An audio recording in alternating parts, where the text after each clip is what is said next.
तो हेलो दोस्तों, कैसे हैं आप सभी। पुनः आप सभी का आपको अपने channel Kushwaha study number channel पर स्वागत है। तो दोस्तों, आज की क्लास में मैं आपको 2012 सेट 2 के दूसरे नंबर से आपको बताऊंगा। पिछले क्लास में मैंने आपको पहले नंबर के पूरे सवाल बता दिए थे, तो जो भी चैनल पर नए हैं चैनल को सब्सक्राइब कर लीजिएगा। अगर आपको आज की ये क्लास पसंद आए तो वीडियो को लाइक कर दीजिएगा और इस वीडियो को ज़्यादा से ज़्यादा अपने मित्रों के पास शेयर कर दीजिएगा। तो चलिए बिना देरी किए आज की इस क्लास को शुरू करते हैं।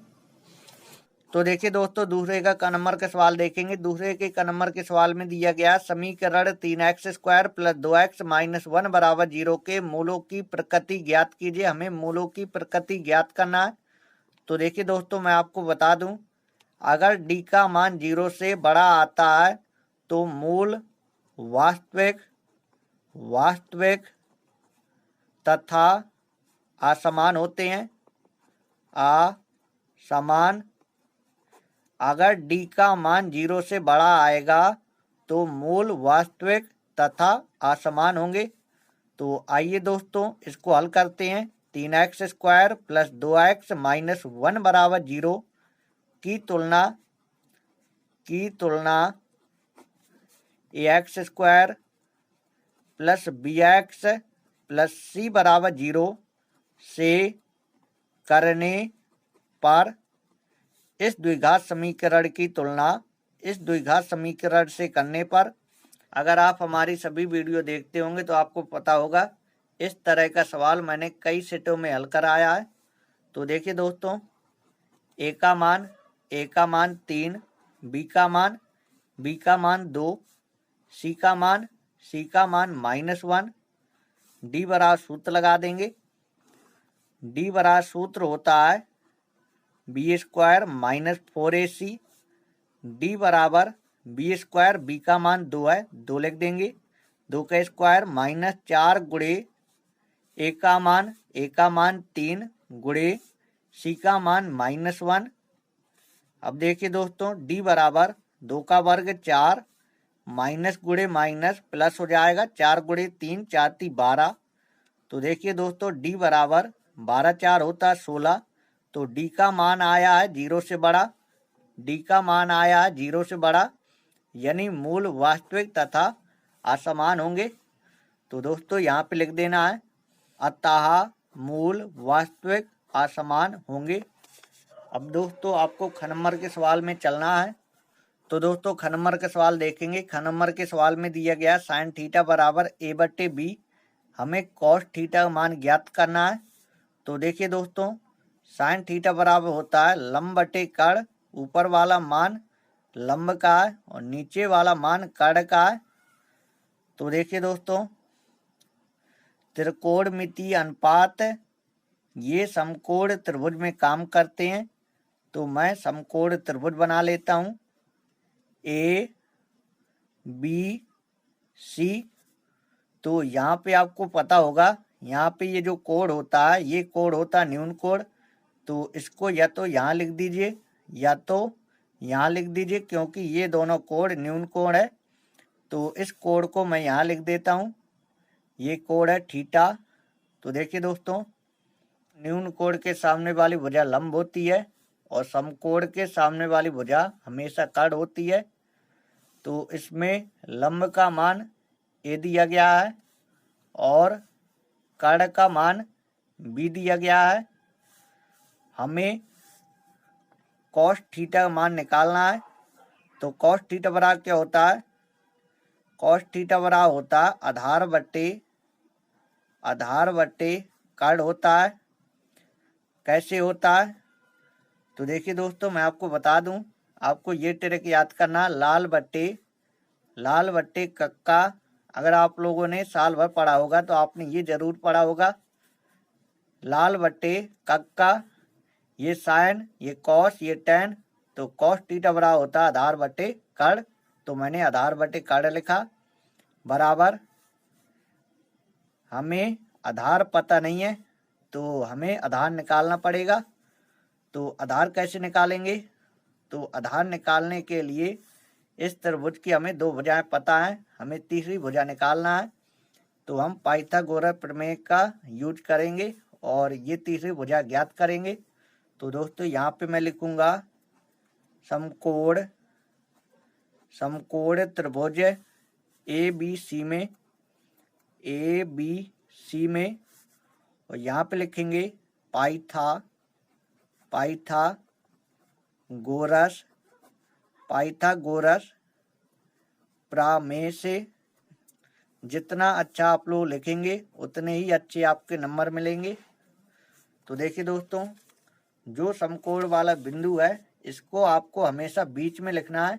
जो समकोण वाला बिंदु है इसको आपको हमेशा बीच में लिखना है। तो देखिए दोस्तों, पाइथागोरस प्रमेय होती है सबसे बड़ी भुजा का वर्ग।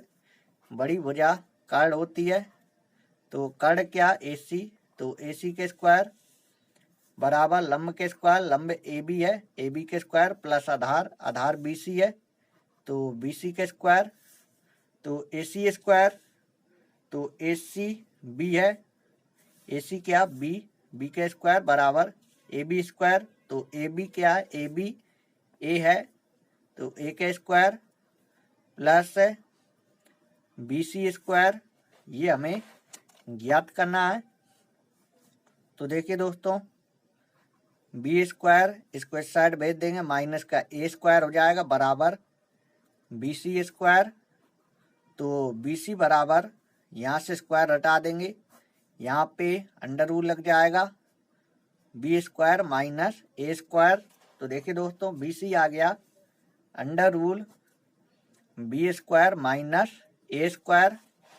तो हमें किसका मान ज्ञात करना था? हमें ज्ञात करना था कॉस थीटा का।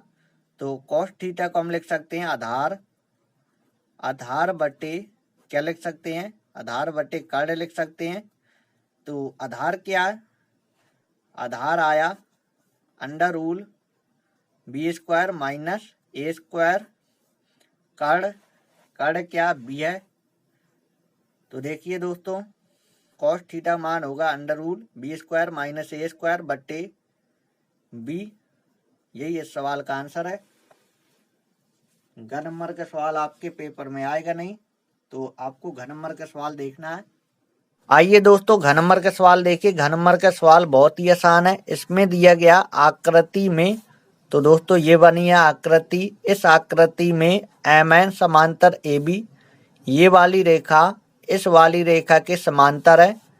BC की लंबाई दी गई है 7.5 सेंटीमीटर। BC की लंबाई दी गई है 7.5 सेंटीमीटर। और सवाल में AM दिया गया 4 सेंटीमीटर। AM यहाँ से यहाँ तक की लंबाई दी गई है 4 सेंटीमीटर। और MC दिया गया 2 सेंटीमीटर। MC की लंबाई यहाँ से यहाँ तक की लंबाई 2 सेंटीमीटर। और हमें BN ज्ञात करना है। हमें ये BN ज्ञात करना है, तो इसको मैं X सेंटीमीटर मान लूँगा। अब यहाँ पे आपको ध्यान से समझना है।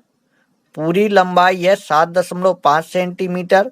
यहाँ से यहाँ तक की लंबाई है 7.5 सेंटीमीटर। तो यहाँ से यहाँ तक की लंबाई क्या होगी? तो देखिए दोस्तों, 7.5 सेंटीमीटर में ये X सेंटीमीटर घटा देंगे, तो यहाँ से यहाँ तक की लंबाई आ जाएगी। तो देखिए दोस्तों, ये लंबाई होगी 7.5 माइनस X सेंटीमीटर। ये आपको समझ में आ गया होगा। हमने यहाँ से यहाँ तक की लंबाई को X सेंटीमीटर माना और यहाँ से यहाँ तक की लंबाई 7.5 सेंटीमीटर है। अगर हमें यहाँ से यहाँ तक की लंबाई निकालना है, कैसे निकालेंगे? हम यहाँ से यहाँ तक की लंबाई में इतनी लंबाई माइनस कर देंगे, तो यहाँ से यहाँ तक की लंबाई ज्ञात हो जाएगी। तो देखिए दोस्तों, यहाँ पे मैं लिखूँगा हल और इस सवाल को हल करूँगा। मैं ये वाला त्रिभुज लूँगा ABC। तो यहाँ पे मैं लिखूँगा त्रिभुज ABC में दिया है MN समांतर AB। ये वाली रेखा इस वाली रेखा के समांतर है। तो यहाँ पे मैं लिखूँगा MN समांतर AB। तो देखिए दोस्तों, आपने एक प्रमेय पढ़ी होगी त्रिभुज की एक भुजा के समांतर, त्रिभुज की एक भुजा के समांतर जब रेखा खींची जाती है तो यह रेखा अन्य दो रेखाओं को समान अनुपात में बांटती है।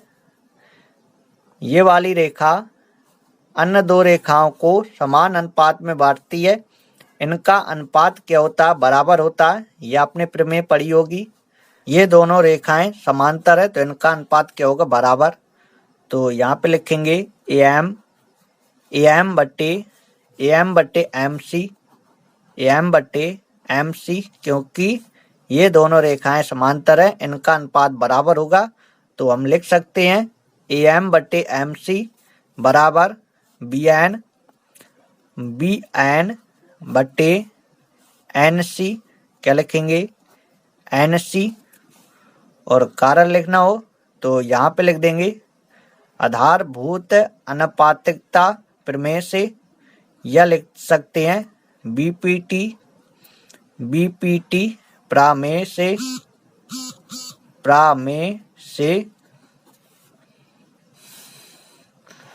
तो देखिए दोस्तों, एम क्या? 4 और एम सी क्या है? एम सी है 2 बराबर बी एन क्या है? बी एन है एक्स लिख देंगे। और एन सी क्या है? एन सी ये है 7.5 माइनस एक्स, तो ये लिख देंगे। अब देखिए दोस्तों, 2 एकम 2, 2 दूनी 4, तो x का गुणा 1 में x आएगा, इसका गुणा इसमें।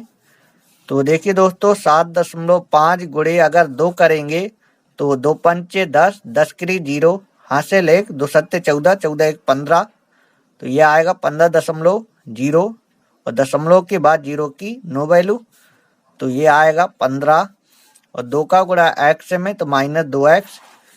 अब देखिए दोस्तों, x इसको ले आएंगे इस साइड, प्लस का 2x बराबर 15। तो इन दोनों को जोड़ देंगे, 3x होगा, 3x बराबर 15। तो x बराबर 15 और 3 जाएगा बट्टे में, 3 पचे 15, तो x का मान आएगा 5, x का मान आएगा 5 सेंटीमीटर।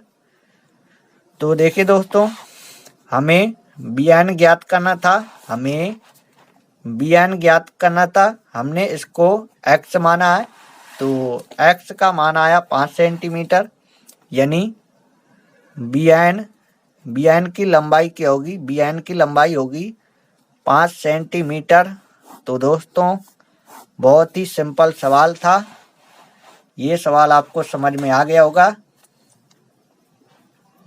अब आपको तीसरे के क नंबर के सवाल में चलना है। आइए दोस्तों, तीसरे का नंबर का सवाल देखते हैं। तीसरे के क नंबर के सवाल में रैखिक समीकरण युग्म दिए हैं, हमें ये बताना है कितने हल संभव हैं। तो आइए सवाल को हल करते हैं। तो पहला समीकरण दिया गया है x + 2y - 8 बराबर 0। इसकी हम तुलना करेंगे कि तुलना a1x + b1y + c1 बराबर 0 से करने पर। तो देखिए दोस्तों, a1 का मान 1 होगा। a1 का मान 1 कैसे होगा? यहाँ पे x का गुणांक a1 है और यहाँ पे x का गुणांक क्या होगा? 1 होगा। अगर हम x में 1 से गुणा कराएं, क्या आएगा? x आएगा, यानी x का गुणांक 1 है। तो यहाँ पे x का गुणांक a1 है, यहाँ पे x का गुणांक 1 है, तो a1 का मान क्या होगा? 1 होगा। ये बात आपको समझ में आ गई होगी। b1 का मान 2, c1 का मान -8। दूसरा समीकरण लिखेंगे। दूसरा समीकरण है 2x + 4y बराबर 16।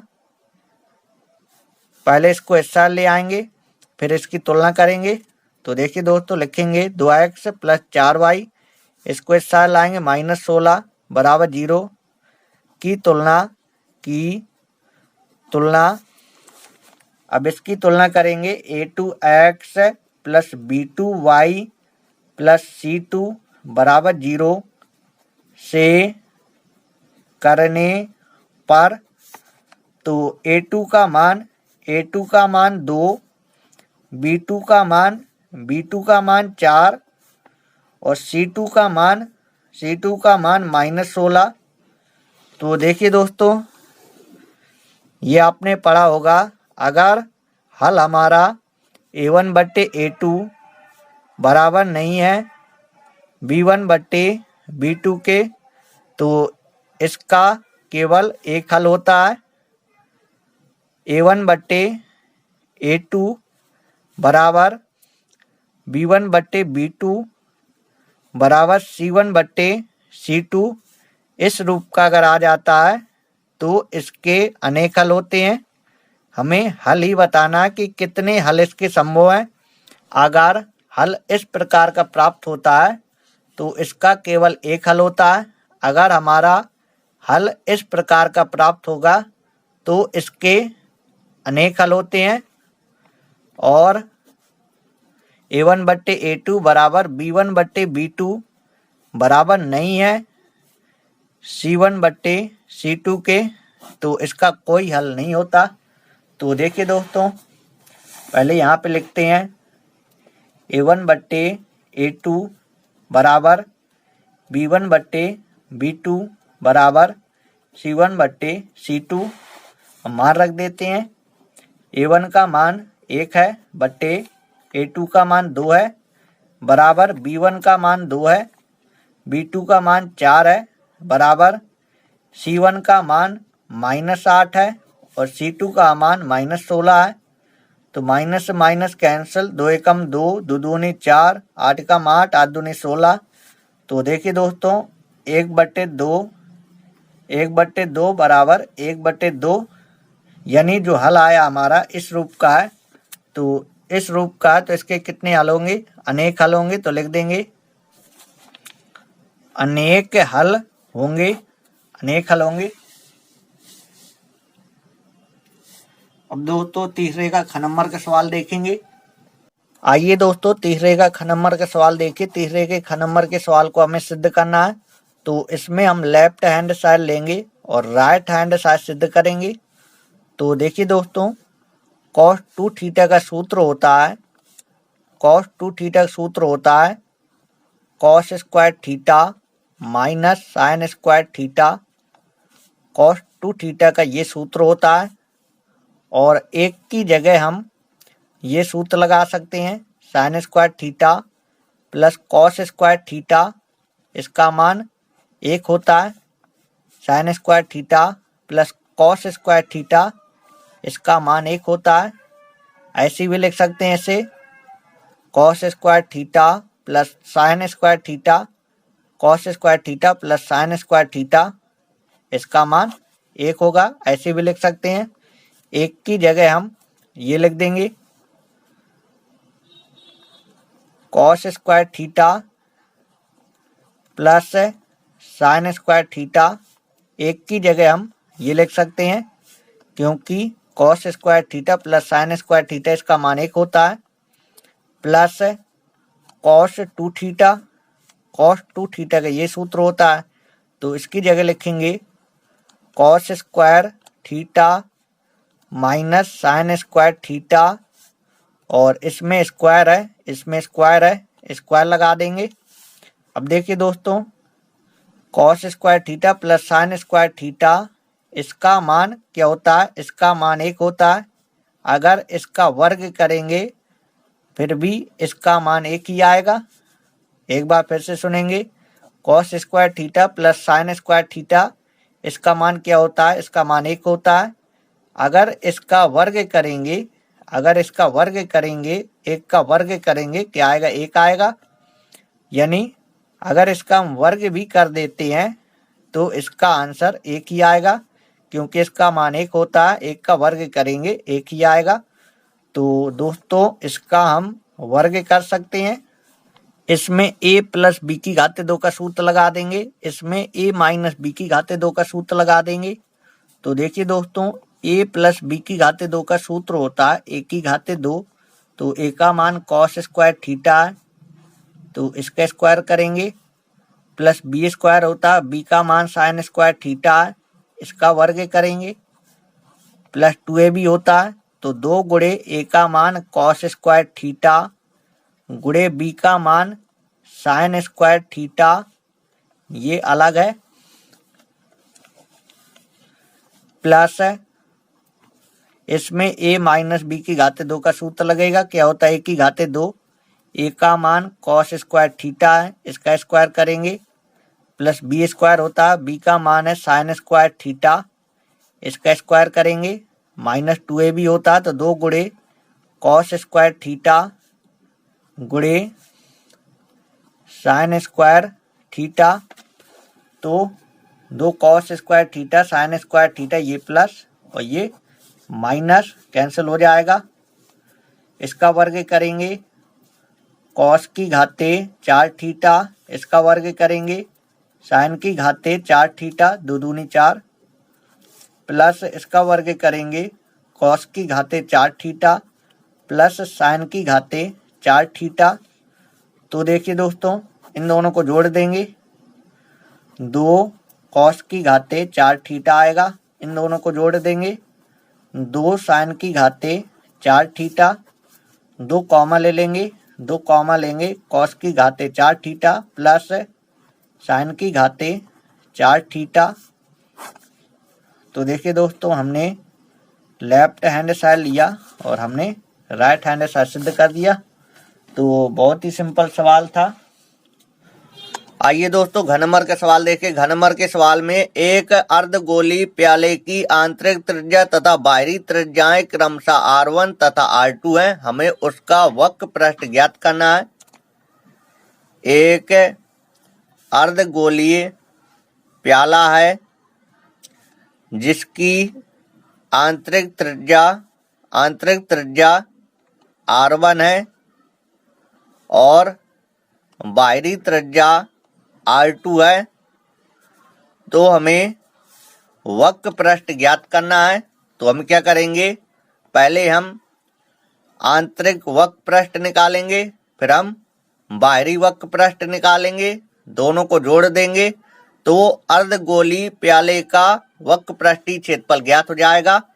तो देखिए दोस्तों, पहले हम अर्धगोले का आंतरिक वक्र पृष्ठीय क्षेत्रफल, तो दोस्तों अर्धगोले का वक्र पृष्ठीय क्षेत्रफल का सूत्र होता है 2 पाई आर स्क्वायर। तो आंतरिक त्रिज्या R1 है, तो R1 स्क्वायर ऐसे लिखा जाएगा।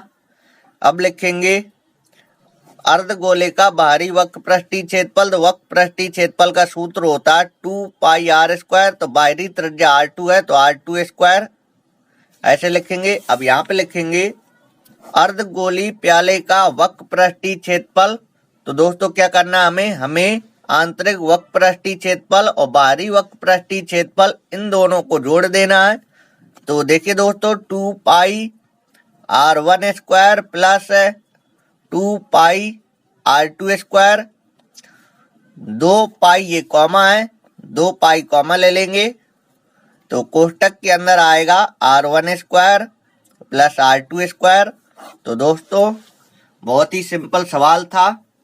इसी सवाल के साथ आज की ये क्लास मैं समाप्त करूंगा। अगर आपको आज की ये क्लास पसंद आई हो तो वीडियो को लाइक कर दीजिएगा और इस वीडियो के कमेंट बॉक्स में हमें ये जरूर बताएं इस सेट के कौन कौन से सवाल आपको पढ़ना है। जो सवाल आपको पढ़ना होगा वही सवाल मैं आपको नेक्स्ट वीडियो में बताऊंगा।